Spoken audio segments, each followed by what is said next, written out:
Drew Halfman's website just a moment ago, talking about what was going on leading up to the most recent presidential election.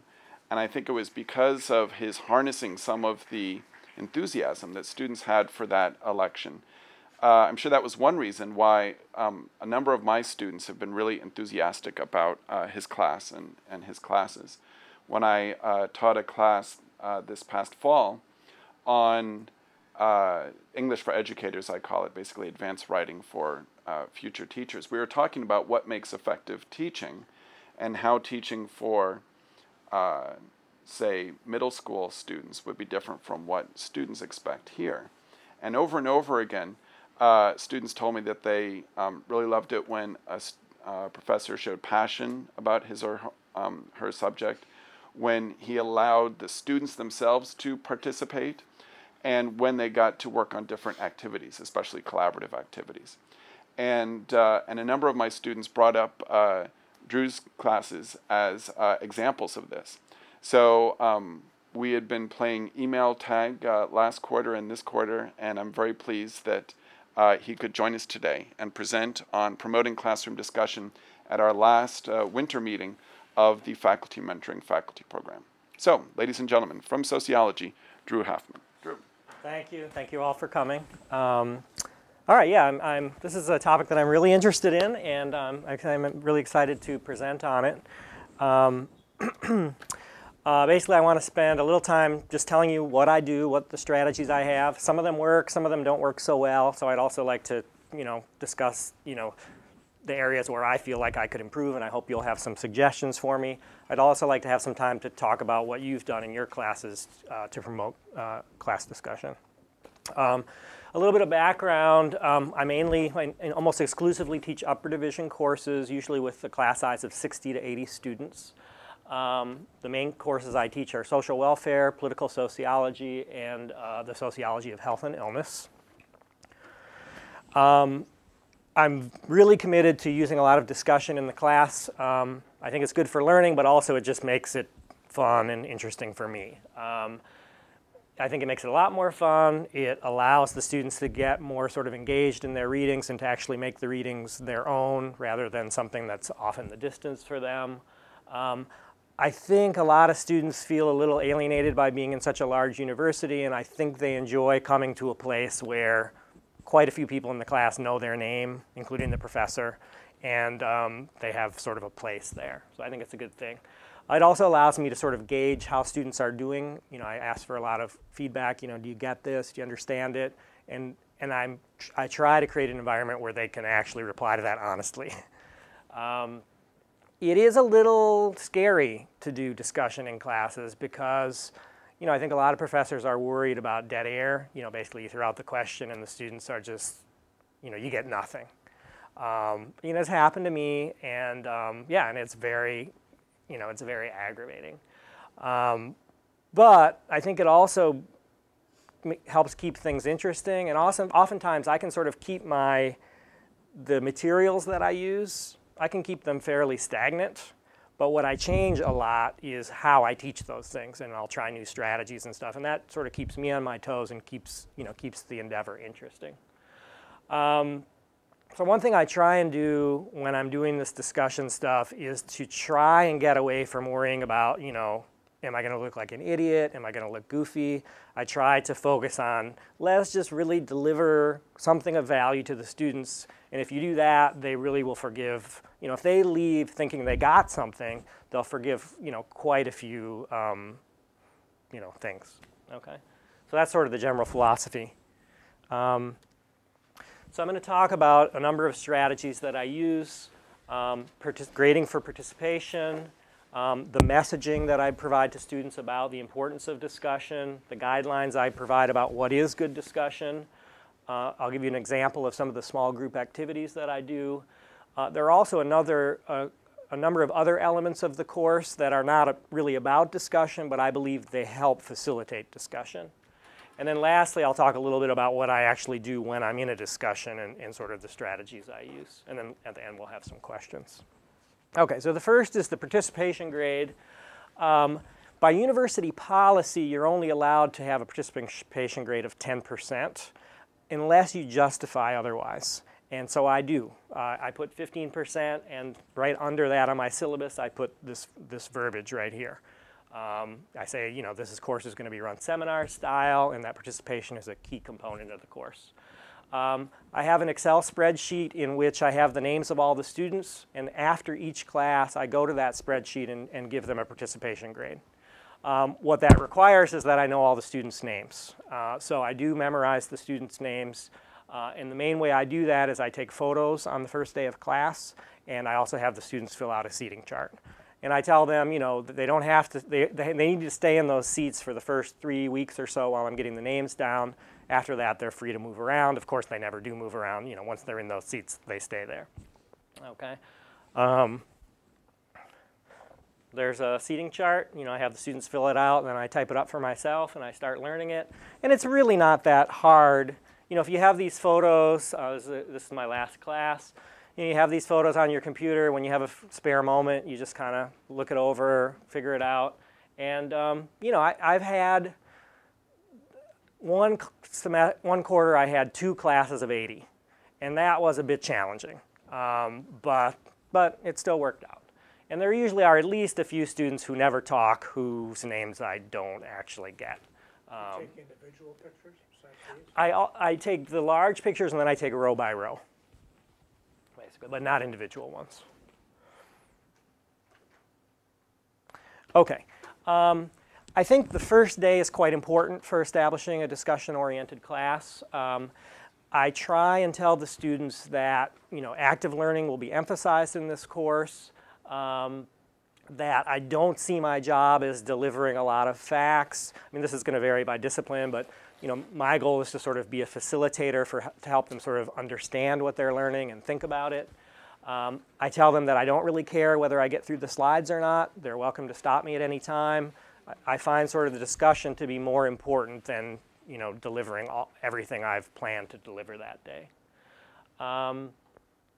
I also, you know, sort of make an argument for, you know, listen, if we all participate, if we all do the reading, if we all commit to this, we're going to have fun. This is going to be one of your more interesting classes. And I think they buy in, and I argue that, you know, this is a way for them to help the other students learn. Okay. I also make an argument that public speaking is an important skill. And so, you know, if people say, oh, I don't like reading or I don't like writing, we don't say, oh, okay, then you don't have to do it. Okay? Public speaking isn't a skill that we can try and teach, and if they have trouble with it, we can provide strategies to help them do it. I usually also tell them that, you know, when I was in college, I never spoke in class, but I had a lot of ideas that I would have liked to have shared. I was just basically afraid. And so I also do some work on trying to help shy people to get out there. One thing I really recommend that they do is come see me so that we can talk about what do they see as sort of the barriers to them discussing and how can we fix that. Sometimes them just visiting me in my office is the intervention that works. Other times it involves like just getting them up to the front of the class or providing a way for them to signal me in sort of a surreptitious way that they have something they'd like to say, things like that. The other thing is to make them comfortable with their classmates. And so small group activities really feed large group discussion. The more chance they get to talk in that room in smaller settings, the easier it is for them to talk in the larger setting.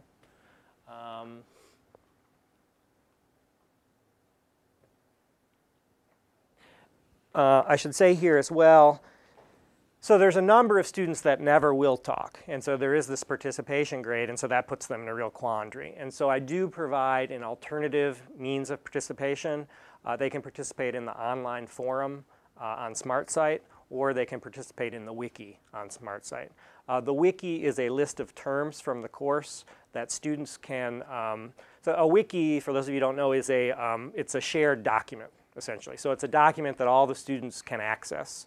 And if there's a term that they'd like to find, they can just put the term up, and then one of their students might come along and define it. Or a term might already be defined, and they decide that the definition is not adequate, and so then they modify that definition. So it's sort of this inductive, large list of terms from the course that's all basically student-created. And I don't mess with it. I don't, some of it's wrong actually, but I don't mess with it. It's really the students need to fix things that are wrong on that list. Okay. But I tell the students that alternative means of participation is not valued as highly in my grading rubric as is in-class participation. So it really is supposed to be sort of a backstop for people who really can't participate in class. And I should say, even people who don't speak in the whole class setting, they have multiple opportunities to participate in small group activities, and they do receive participation credit for that as well. Okay. All right. Any questions so far? Okay. Yes, So what happens when nobody fixes the errors, and let's say somebody puts something up and it's totally wrong, nobody corrects it, and the rest of the students could just believe that is what it is supposed to be? That's, I think it's a good question. I tell the students who created the wiki, and they know its limitations. So I'm not particularly worried about it. Do you Okay. save any of the wiki from one iteration of the class to the next? I do. Yeah, in fact, the wiki is it's a product of cumulative classes. Right. There could be an argument for actually starting over each time, because I think it could give the students more sort of ownership of it. But so far, I've just been doing it cumulatively. Okay. I also provide with the syllabus a document which is about discussion guidelines, and so it gives them a sense. Students are always asking for rubrics all the time, like grading rubrics all the time. So this is one. So an A-Rage contributor, your contributions reflect good preparation. Your ideas are substantive. They're related to the readings, other ideas from the course, etc. Sometimes you provide insights, but also you're able to sort of redirect where the course is going to ask, sort of generative questions or make generative comments. You substantiate what you say. And then lastly, if this person were not a member of this class, the quality of discussion would be substantially diminished. Okay? B range is a lot like the first, but less so. C range is two types of participants: the non-participant, who doesn't really speak at all, and then the unsatisfactory contributor, who basically just says a lot of stupid things to try and get their participation grade up. Okay? And so people who don't make substantive comments are not going to be gaining points for that. Okay. I did this one time, and I haven't done it since because it was an awful lot of work, but I think it was useful. And this is that I actually had the students complete 3 assignments related to their discussion abilities. Okay?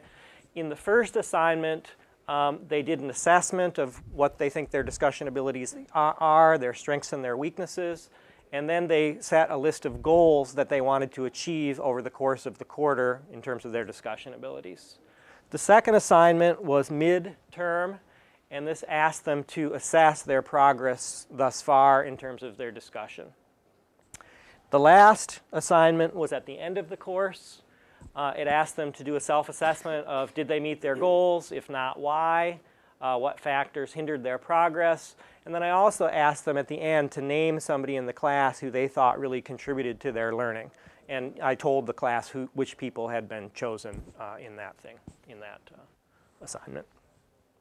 So you said you don't do that all the time? Reading them was an awful lot of work, and although the one thing that reading them really helped me with is they really expressed a lot of their fears and reservations about discussion, and it made me.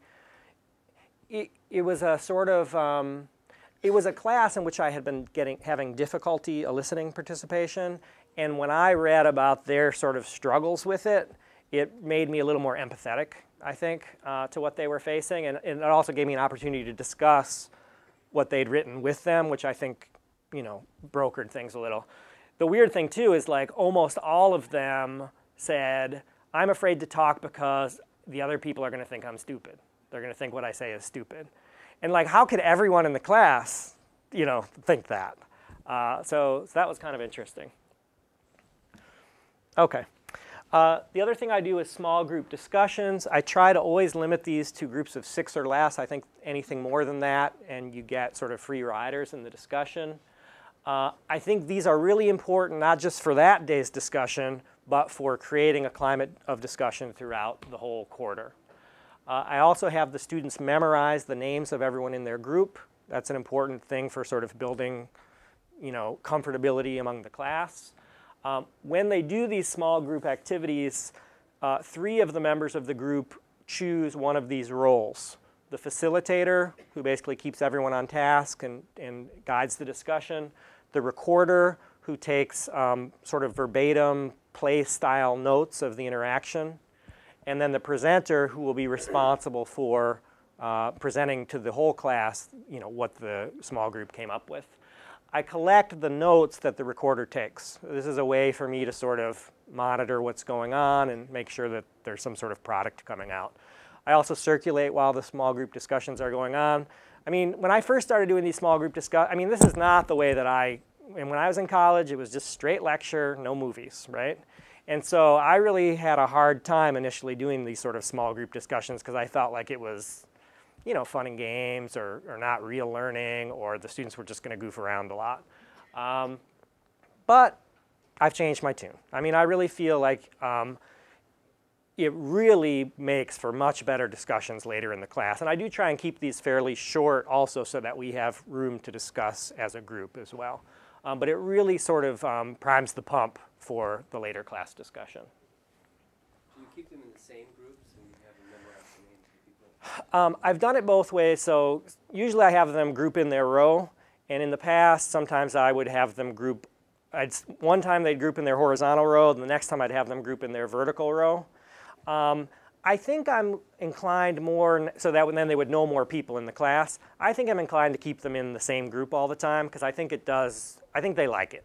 And I think it makes them feel like they've got a little crowd there, which I think is a good thing. Spatially, how do you handle that in the class? Because it's not very well designed when those chairs are glued to the floor. It's true, yeah. So I usually teach in Olson, and so usually each row has about 6 in it, on each side. And so usually they're like this, trying to talk to the person on the other end. They get up. They stand up. Yeah. So once we start the small groups, they're free to leave the classroom if they want. They just need to come back at the designated time. So often they'll go in the hall, or they'll sit on the floor, or they'll sort of talk across rows, things like that. Okay. Can I ask one more question? Yes. So with the recorder, you said they do it play style. Do Yes. you then use whether someone was active in the conversation in that participation grade? I do, yeah. So on the day that we have a small group activity, I basically give a 1 to anyone who even showed up, because everyone participated. But I usually give a 2 to the people who actually took on one of those roles. So they get a little extra credit for that, essentially. This is what I do on the first day of class. In fact, I don't go over the syllabus on the first day of class. I just tell them to read it when they get home, and then I make a few comments on the second day. On the first day, they break into these small groups. They learn the names of the people in their group. And then they discuss this question. What are the best and worst class discussions that you have experienced? What made them succeed or fail? How can students aid or hinder a good discussion? How can the professor aid or hinder a good discussion? So they do that in their groups. Then we get together and have a group discussion about what's a good discussion. And this obviously sets the tone very early. Well, discussion's an important part of this class. I also have an icebreaker that I've used that's not so general. It's more substantive. And I think I'm preferring the substantive icebreaker because the general icebreaker got boring for me. They say the same thing every time. The substantive icebreaker, this was for a welfare state class. I asked the students in their small groups to describe their experience with a welfare state program, and I gave a list of those programs to them, either as a beneficiary or in some sort of work experience. And then I had them talk about, what do you think the program does? Which programs might benefit you in the future? What sort of work will you do in the future? Which programs do you think you or your clients might be exposed to in the future? So this is, sort of an exercise to get them involved in the substance of the course, related to their personal lives. But really, it's all just about, the substance isn't the important thing here. The important thing is getting them in small groups, meeting their peers. And also, I found that if students talk on the first day of class, you know, how should I say? The sooner you can get a student to talk in the class, the more participation you're going to get out of them for the rest of the quarter. And a student who hasn't spoken by, say, the 4th class probably will not speak that quarter. So it's very important that they do it early. Yes? You sometimes call them. I never have called on anyone. But, you know, I mean, one thing I've thought of doing is asking those students who would like to be called on to let me know. Because some students actually, they're shy, they don't want to raise their own hand, but they wouldn't mind if somebody put them on the spot. Another thing I have done in the past is to assign a question. How should I say? At the end of a class period, I'll assign a question.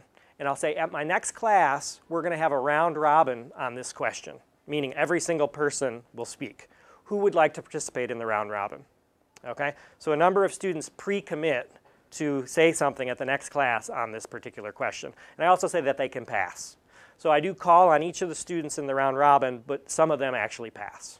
So that's close to calling on students, but it's a little more, you know, a little less pressure. Okay. So that's the icebreaker small group. Here's another small group I did. It was a debate.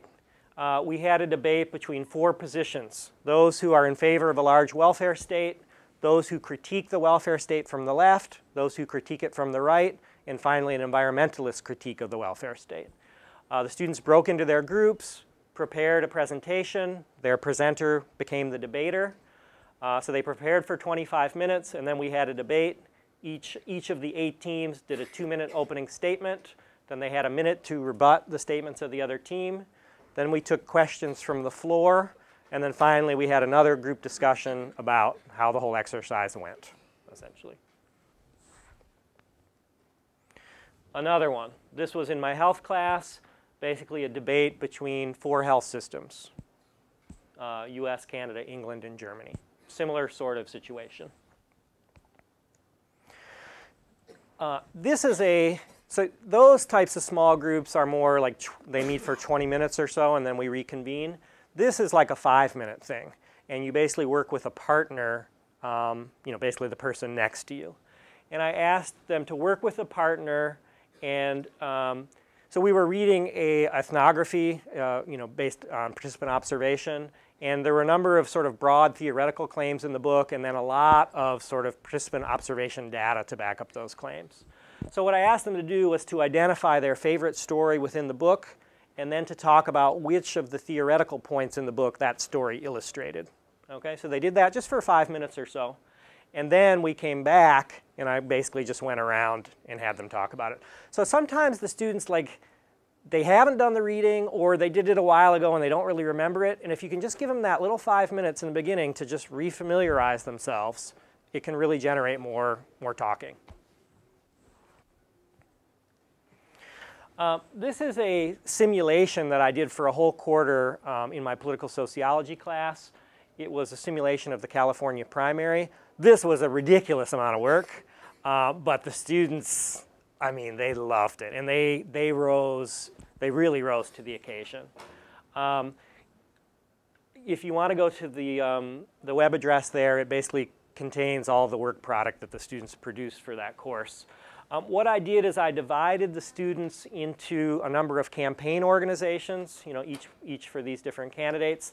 I also divided them into a number of media organizations.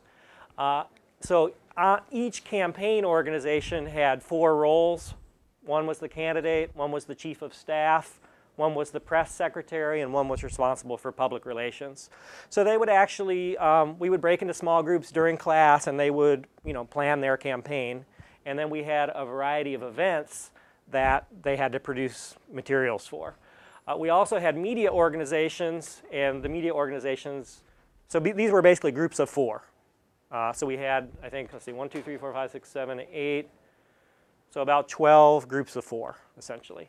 And so in the media organizations, you'd have the editor, a reporter, the opinion guy, and then the techie. And you know, all the campaigns had to produce a campaign ad. They also had to appear at a debate, et cetera, et cetera. They all needed to create a website for their candidate. And the way it was graded is there was a team grade and also an individual grade. I also had the students writing evaluations of both themselves and their team members throughout the course of the exercise. This last item, I don't know if I would do this again. It created some bad feelings. There was an automatic Team A for whichever team won the election, both on the Republican and the Democratic side, and then whichever one won the media award for print and for broadcast. And yeah, students got a little mad, and one student broke into tears. Yes, so. Now, a few other things I do that are not really about discussion, but I think that they help promote it. One is that I have the students write response papers on the readings, and they can choose which days they will write. But the key is that that response paper must be turned in before class, and it must be on that day's readings. Okay? So for any given class, there's at least a few students who have actually written a paper on that day's readings. And so, and if I were more responsible, I could actually like check the web and see who turned one in, and then I would know who those students were, but I don't actually do that. But you guys could do that. Okay?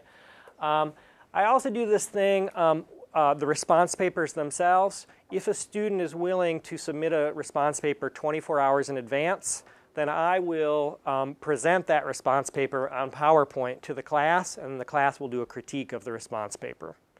The student is then able to take those comments, go back and edit the response paper, and then turn it in at the next session. They also receive a 1 grade increment to whatever grade they might receive. So it's like a little extra credit, essentially, for being a guinea pig. So when you say a 1 grade increment, do you mean a third of a grade or a full grade? A full grade. Like, say, from a B to an A? Exactly. Exactly. For that particular assignment? Or For that particular assignment, yeah. What percentage of your students take advantage of that? I usually have 1 to 2 a quarter. Yeah. But it's really a good teaching tool for showing them how I want them to write these response papers. I show films. I still am a little feel weird. I feel weird about showing films in class because it just doesn't seem, I don't know, it's not the way I had it. But if the films are short enough, you know, I mean, I really don't like the idea of using a whole class period for a film. But if you can use it for 20 minutes or so, just to get the students really involved, I think it's a good thing. Another thing I do is I have a midterm evaluation that I have the students fill out. It basically says what's working well in this course, what are some things that could improve, okay? And I read those and then I report back to the class on what the class thinks. And a lot of them have to, relate to how the discussion is going, and some person's dominating the discussion or this or that. And so it gives me an opportunity to check in with the students about how, how things are going. I think it also makes the students, feel loved, essentially, okay?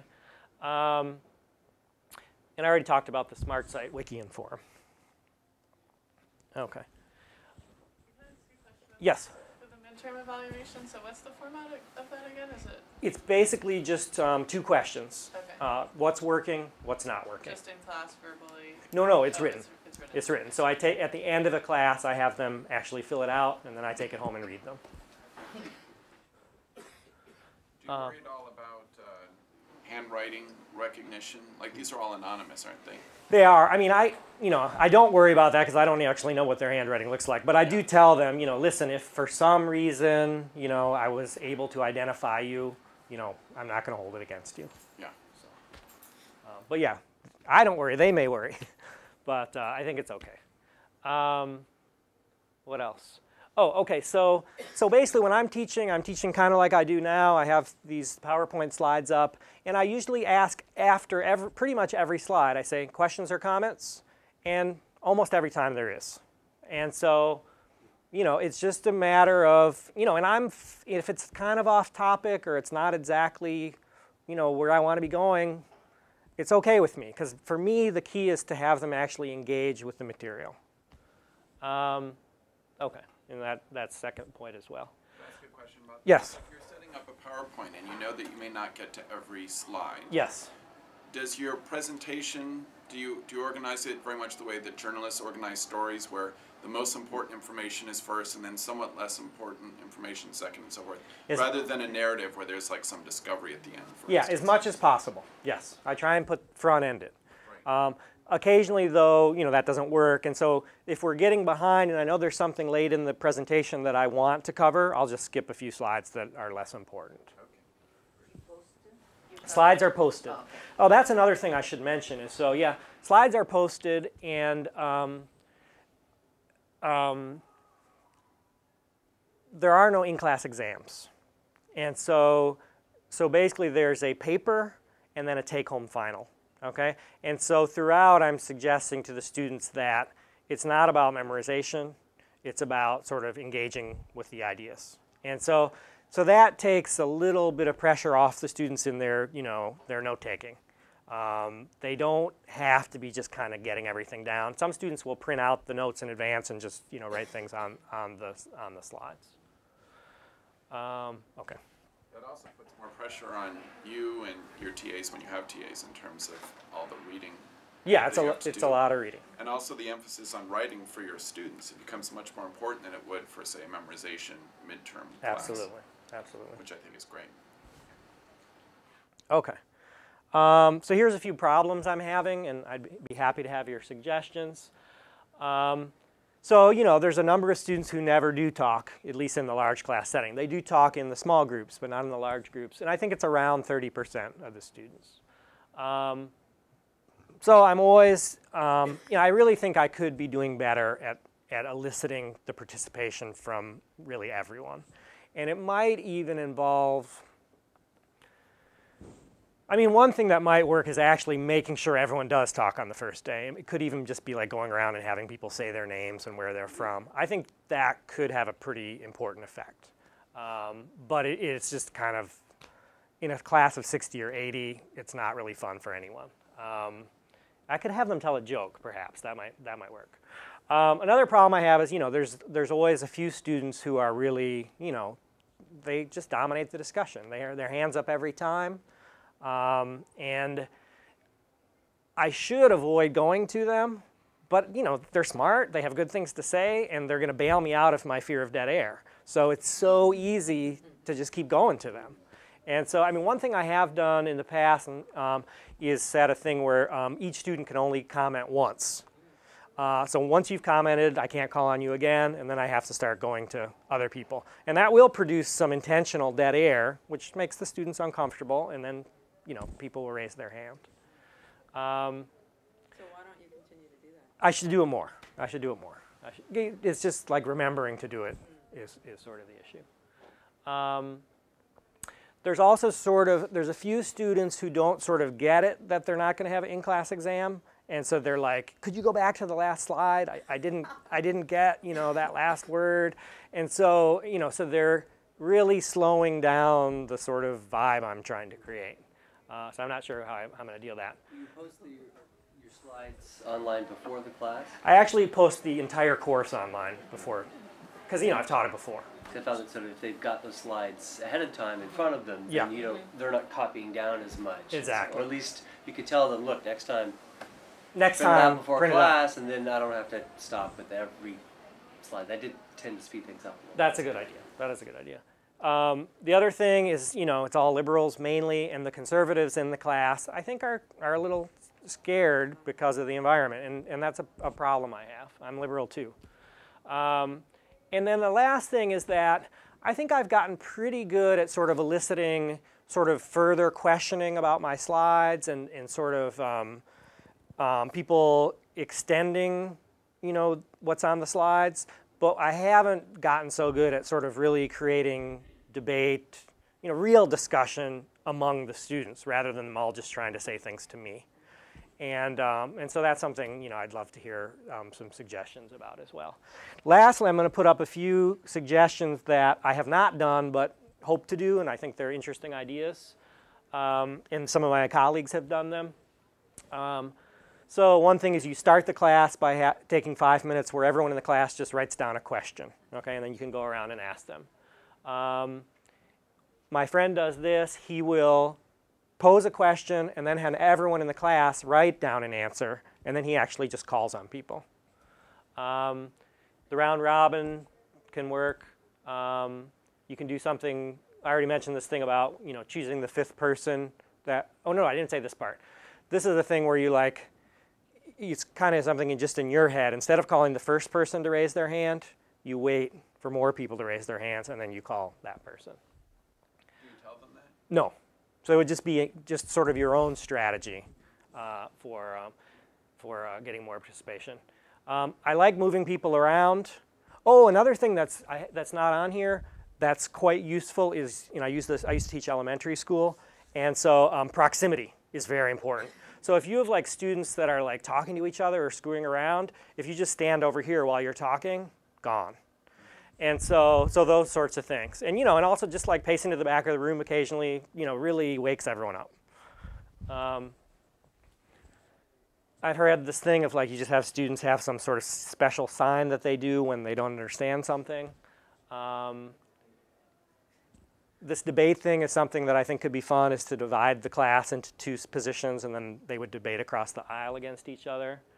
I've had students try and email questions before class.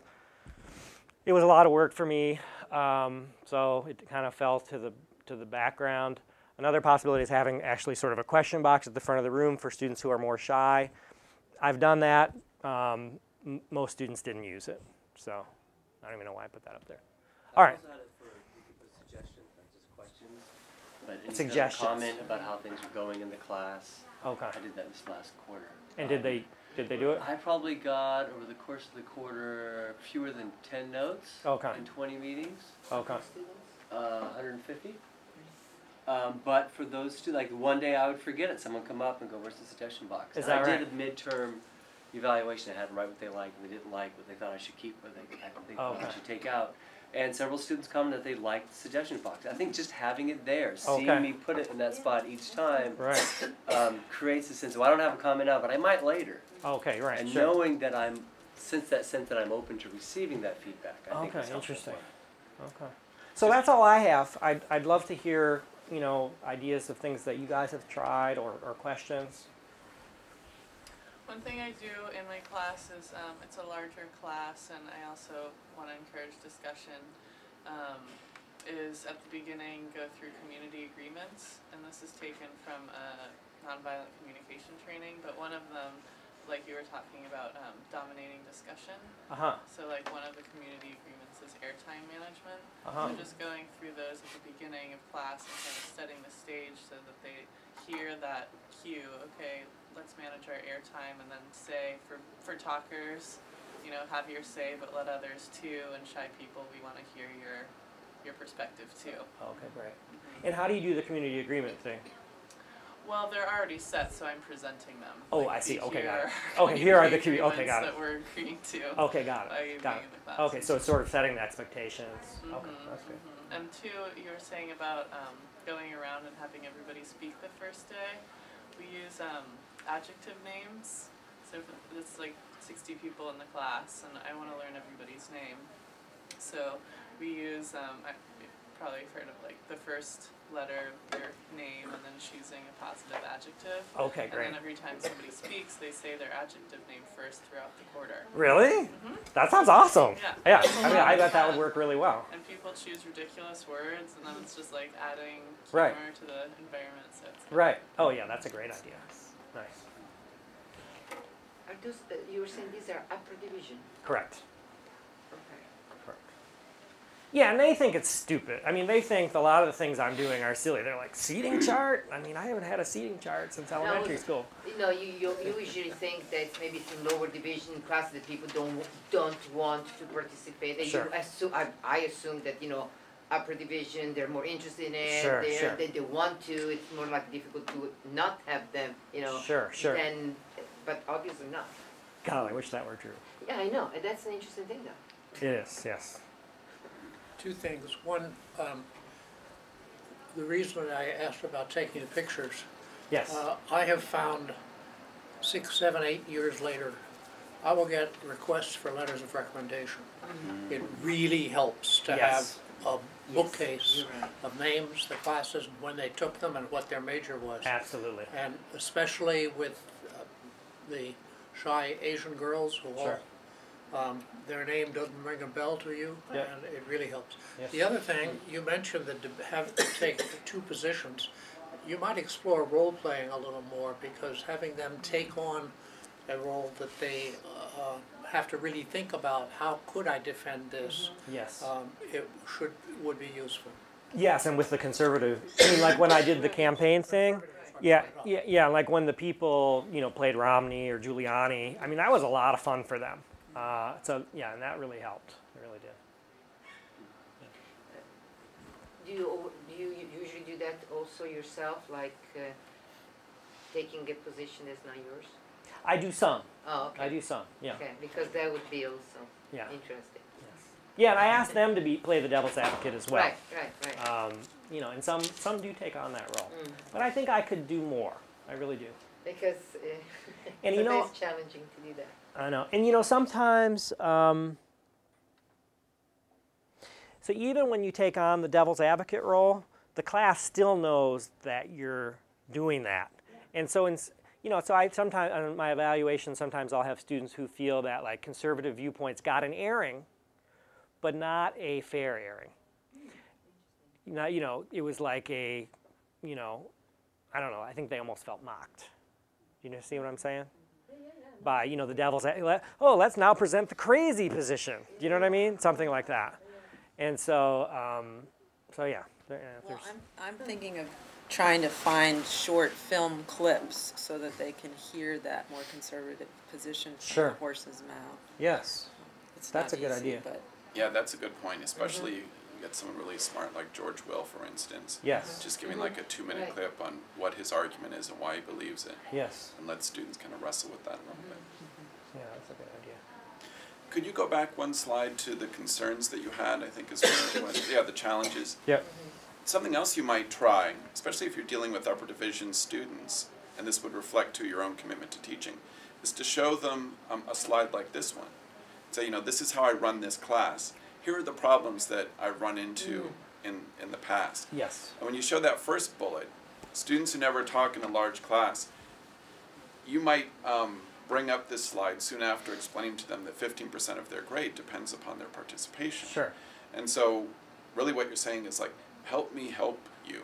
Yes, right? yes. I want all of you to get A's in participation. Absolutely. What are different things I can do to make sure that you get that A? Absolutely. And then they may come up with some suggestions. A lot of them, I think you already had a few slides earlier, but as soon as they make those suggestions and you act on them, Sure. then that shows that you're validating their own contributions to the class. Yeah, and I think they also would be surprised by the statistic, because on the first day, I think most of them think, oh yeah, so I'm going to participate, no problem. Well, maybe, it'll be a problem, but I'm going to do it. Right. But class after class passes, and at a certain point, they've become the person who doesn't talk in class, and they can't break out of that role, essentially.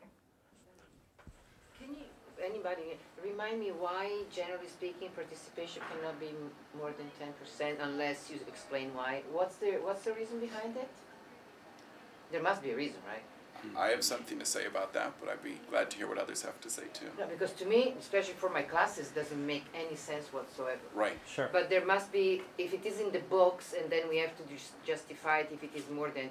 I have an intermediate class, right, where participation is 30%.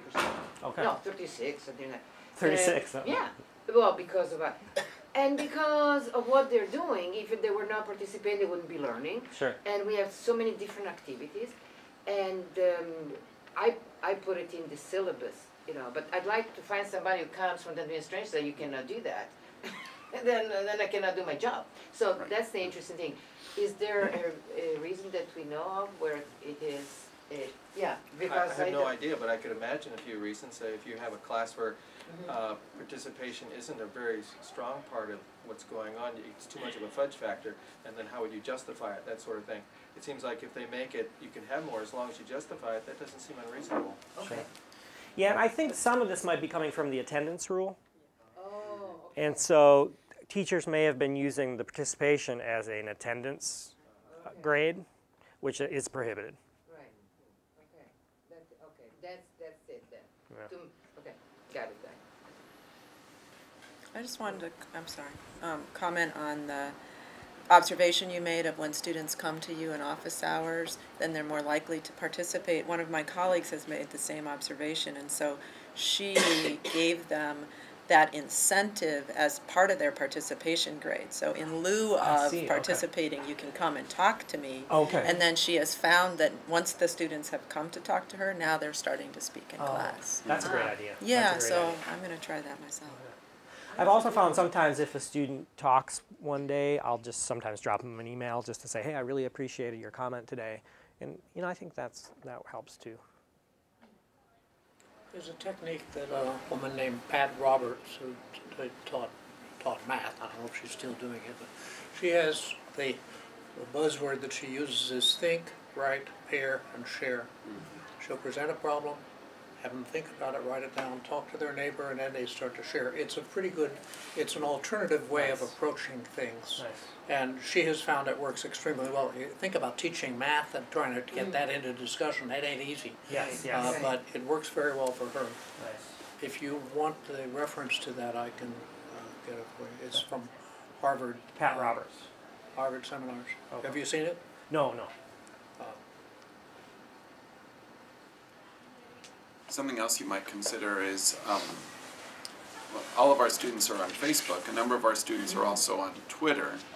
And I'm actually writing a chapter for an anthology on this right now, but my students in a literature class last summer took to Twitter. Even though it allows for only slight comments, you can ask questions and ask them to start talking to one another about some of the answers to those questions. Okay. Then they've done some of your work before they get to class, and they're very eager to share ideas that they've actually tried out, that have been peer reviewed in class conversation. Interesting. Now, I would bring this up with regard to that 30%. You know, there are a number of barriers that might keep you from talking. Yeah. If this is one of them, if you feel that what you're about to say is stupid, try it out, you know, with your peers before you get to class and you're speaking out loud. Sure, interesting. And students really took to that, and then that might provide some students another palpable example of participation, something that they could even like turn into you. And you might decide, I think quite rightly, that it doesn't count as much as talking in class, but it's something. Sure. Yeah, and I think that has, I mean, so the forum is similar, but they're not regular users of SmartSite in the way that they might be of Twitter. And so I think Twitter could just put it right in front of them. And, you know, they're already Twittering with others. It'd be easy enough to, that's a good idea, yeah. I created a separate Twitter account for this purpose. So it's like Andy at UC Davis rather than my actual account. Sure. So I don't have to mix the things that I follow and the people who follow me with all of my class talk. Sure. And then I would also assign a hashtag for the class, so that any student who said anything, if they include the hashtag, it just made it very easy for others to find. Nice. Yeah, that's a great idea. Oh, cool. Great. Well, you've really sparked a lot of debate for us, a lot for us to think about. Have you posted these slides anywhere? I haven't, but I will. Okay. Yep. If you want, you can email those to me, and I'll share them with the folks here. Oh, do we have a second? Yep. Because I just thought I would show you the campaign site. So this is my main site.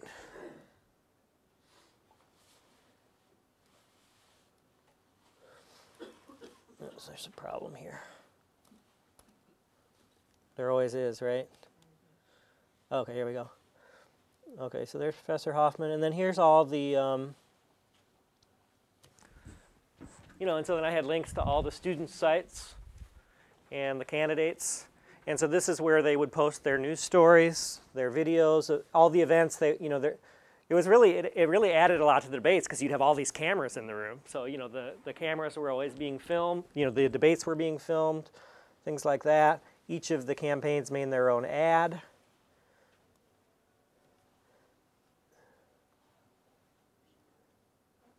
And John Edwards won in our class. And so this was by student vote of which group did the best job? That's right. Yeah, it wasn't based on the positions. It was based on, you know, how well they did.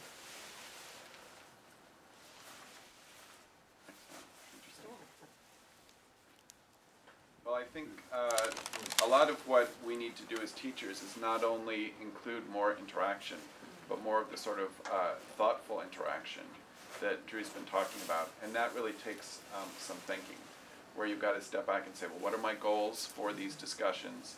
How am I going to include people who don't speak up?